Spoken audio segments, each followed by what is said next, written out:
Hoy convoco a que construyamos el segundo piso de la transformación. ¿No?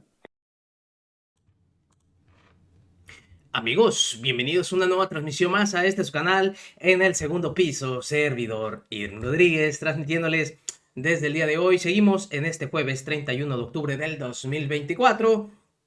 Si nos estás viendo por primera vez, muchísimas gracias por tu tiempo y por tu espacio. Solamente pedimos el apoyo con la suscripción para que cada día podamos ser más en esta gran familia del segundo piso.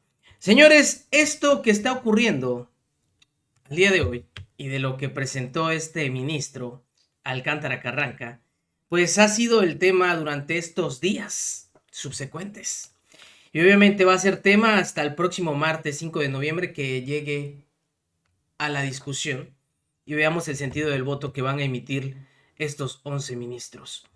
Lo más seguro, y como les había comentado, es que sea a favor de este proyecto, al menos esos 8 que ya presentaron la renuncia. Pero vamos a ver todo lo que va a acontecer después de ese día. Espero que al menos algunos sí hagan su trabajo y vean que lo que presentó este ministro es una aberración judicial. Ahora bien, quien simplemente no soportó fue nuevamente el magistrado Ángel María García Guerra, que ante esto que está sucediendo en la Suprema Corte de Corrupción, estalla contra este ministro y le dedica estos minutos. Prácticamente, miren, en unos 15 minutos hace pedazos a toda esa Suprema Corte. Escuchen ustedes. ¿Hasta dónde puede llegar la degradación humana? ¿Qué tan bajo puede caer un ser humano a cambio de dinero, de privilegios o beneficios personales? ¿Qué precio tiene valores como la honorabilidad, el respeto, la honestidad, la satisfacción del deber cumplido, el compromiso público cuando se es servidor público? Y la respuesta a estas preguntas muy probablemente los vamos a conocer este jueves. Ya es del dominio público que en estos días, el día de ayer particularmente, se circuló por parte del ministro González Alcántara un proyecto que pretende dejar sin efectos una parte de la Constitución. Y digo una parte de la Constitución porque en este momento el proyecto pretende anular lo que ya incluso se publicó en el Diario Oficial de la Federación. El proyecto por sí solo es causa de asombro, de vergüenza y hasta de risa. Hay un principio que lo conoce cualquier estudiante desde primer semestre de la Facultad de Derecho, que se llama el principio de legalidad. Tiene muchas aplicaciones este principio, pero en el caso particular, lo que señala el principio de legalidad es que a las autoridades solamente les es permitido hacer lo que expresamente les concede la ley. Cosa distinta con las personas o los gobernados. Todo aquello que no les está permitido, entonces les es permitido. ¿En qué se traduce? En que las actuaciones de una autoridad se limitan a lo que la ley les permite.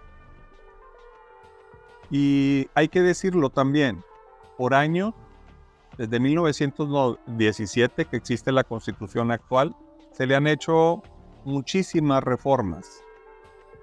Y en algunas ocasiones hubo personas o instituciones, agrupaciones que intentaron a través del control constitucional que la Suprema Corte analizara las reformas constitucionales y la respuesta de ellos siempre fue la misma.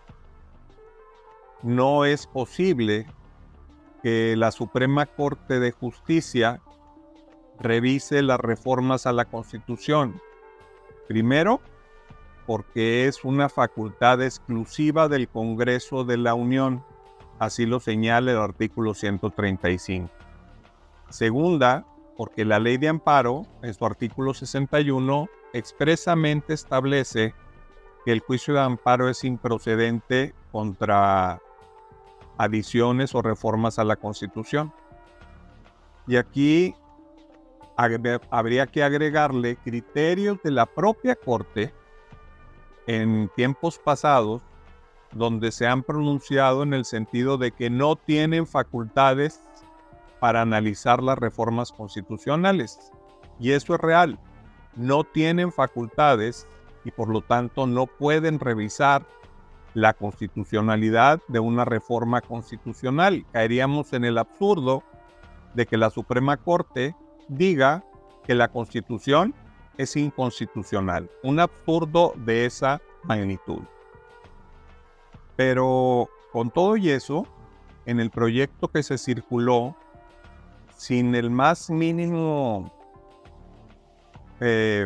pudor, con toda desvergüenza, descaro, con no sé qué palabras más utilizar que denoten la gravedad del tema, dicen ellos que en una nueva reflexión, lo dice un ministro, falta ver qué pasa en la votación del jueves, dice que en una nueva reflexión ahora sí pueden revisar las reformas a la Constitución. O sea, que también el día de mañana la Suprema Corte en una nueva revisión va a decidir que ellos tienen la facultad de poner al presidente de la República. O en una nueva reflexión van a tener facultades para nombrar ellos a los diputados y senadores.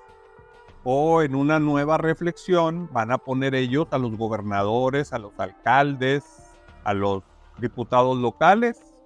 Al fin y al cabo, basta con que digan que con una nueva reflexión, y eso les da el poder que no les da la Constitución. Esto realmente es ridículo. Cualquier persona con los más mínimos conocimientos de derecho constitucional entiende perfectamente lo que están haciendo este grupo de ministros. Y podrán no ser unos eruditos en el derecho, pero que cosas tan básicas como el principio de legalidad no la conozcan, o que no estén enterados de los criterios que ellos mismos dictaron en ocasiones anteriores diciendo que no podían reformar la Constitución. No podemos negar que hubo un régimen político por muchos años que hizo cambios a la Constitución con la finalidad de beneficiar a ciertos grupos de poder, empresarios, banqueros, para vender el patrimonio del país, entre otras muchas cosas. Y cuando los opositores de aquella época, que hoy son gobierno, intentaron a través de la Suprema Corte cancelar, anular esas reformas, la respuesta de la Corte siempre fue la misma: no podían hacerlo. Pero ahora resulta que sí pueden hacerlo. Habrá que ver cómo votan los ministros el día jueves. Aquí están atacando la reforma que no es reforma, que ya es Constitución. Están atacando la Constitución, estos órganos de control constitucional, a través de dos vías distintas. En el caso de la Corte están utilizando el supuesto del artículo 105, fracción segunda, que son las acciones de inconstitucionalidad. Y si nos vamos a la literalidad de lo que dice la fracción segunda, es confrontación de leyes generales contra la Constitución. Esas son las confrontaciones que se van a hacer para ver si esta ley general contradice la Constitución. Por eso se llaman acciones de inconstitucionalidad. Pero estos señores, como si no supieran leer o no tuvieran capacidad comprensiva mínima de lectura, no entienden que no pueden hacer una confrontación de Constitución contraconstitución para decir que esta constitución se opone a esta constitución. Se oye absurdo lo que estoy diciendo, ¿verdad? Así de absurdo es el proyecto que acaba de circular este señor. Y más vergonzoso aún, que este señor llegó a la Suprema Corte, que es un gran honor para cualquier jurista, para cualquier abogado, para cualquier juzgador de todo el país. Llegar a ocupar un cargo de esa magnitud. Imagínense formar parte del más alto e importante tribunal del país y que estén haciendo estos ridículos jurídicos ¿a cambio de qué? ¿De beneficiar a unos cuantos? ¿De dinero? ¿De beneficios? ¿Qué les prometieron para que llegaran a este grado?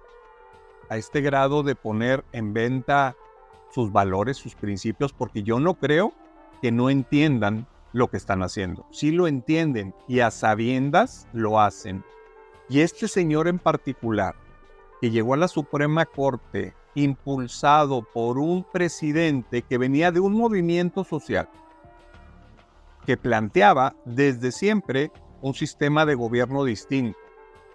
Si él no estaba de acuerdo con el sistema político de gobierno o económico que encabezaba el expresidente Andrés Manuel López Obrador, debió con toda honestidad decirle: yo no puedo aceptar su propuesta porque yo tengo otros pensamientos. Yo pertenezco a la derecha y es válido. No existen pensamientos únicos en una sociedad y menos en una sociedad democrática.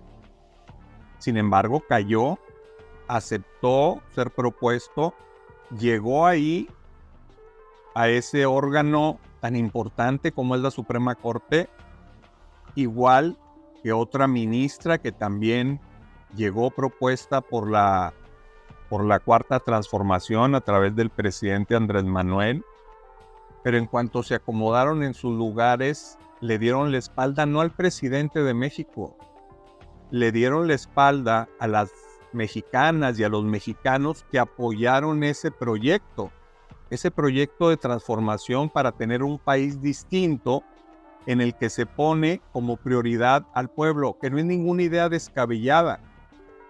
El artículo 39 de la Constitución con toda claridad establece que el poder reside en el pueblo. El pueblo es el que manda. Y estos señores, en un acto atentatorio contra la Constitución, contra la legalidad, contra los valores más elementales, pretenden erigirse en lo que hubo hace muchos años el poder de poderes, el poder conservador. O sea que ellos, de ahora en adelante, van a ser los que van a tener la facultad de reformar la Constitución cuando la Constitución no les da esa facultad. Es totalmente vergonzoso. Por otro lado, los jueces de distrito que también están admitiendo a trámite amparos, con amparos que además promueven sus propios compañeros jueces, cuando el artículo 61, en un renglón que no acepta otro tipo de interpretación, dice: es improcedente el amparo contra reformas o adiciones a la Constitución. Y no solo lo admiten, sino que además otorgan suspensiones, tienen el cinismo de emplazar a la Presidenta de la República, de emplazar al Congreso de la Unión para que dejen atrás la reforma, que no es reforma, que ya es Constitución.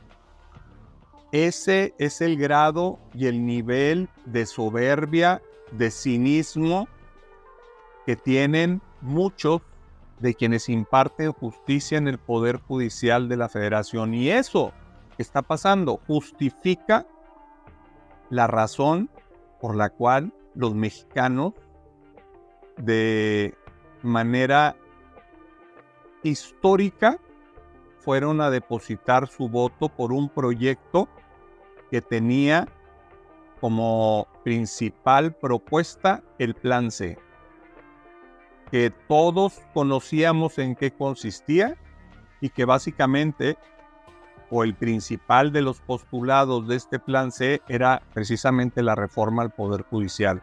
¿Por qué? Porque los mexicanos ya están cansadas de que no haya justicia en este país, y las actitudes que estos empleados federales han tomado de hacer paros injustificados, de estar admitiendo amparos indebidos, de ahora estar proponiendo echar atrás, declarar inconstitucional la Constitución, no tiene nombre lo que está sucediendo. ¿Y saben por qué lo hacen? Porque con eso no dudo que van a votar los 8 amigos, 7 y Norma Piña. Los 8 traidores a México van a votar a favor de esta reforma. Este proyecto, perdón. Afortunadamente, ni el Congreso de la Unión ni el Ejecutivo a través de nuestra presidenta Claudia Sheinbaum van a atender a esa resolución. Y qué lástima que estos individuos que van a presentar al parecer hoy mismo su renuncia decidan irse y formar parte de la historia y quedar como los traidores a México. Su último acto de sus últimos actos antes de irse a disfrutar de sus millonarias pensiones, antes de irse, le clavaron la daga a las y los mexicanos sin ningún ápice de vergüenza. Gracias por escucharme. Dejé correr todo para que vean los argumentos que dio el magistrado. Estas declaraciones obviamente fue cuando se dio a conocer el proyecto de este ministro Alcántara Carranca, que sabemos todavía el día de ayer, iniciando, se dio a conocer que lo iban a posponer hasta la próxima semana, este martes 5 de noviembre, porque se había dicho desde un principio que iba a ser el día de hoy, pero no fue así. Nos vemos, que sigan pasando un excelente día. Servidor Irving Rodríguez, transmitiéndoles desde su canal. Recuerden, vamos a fomentar la cuarta transformación porque ya estamos en el segundo piso.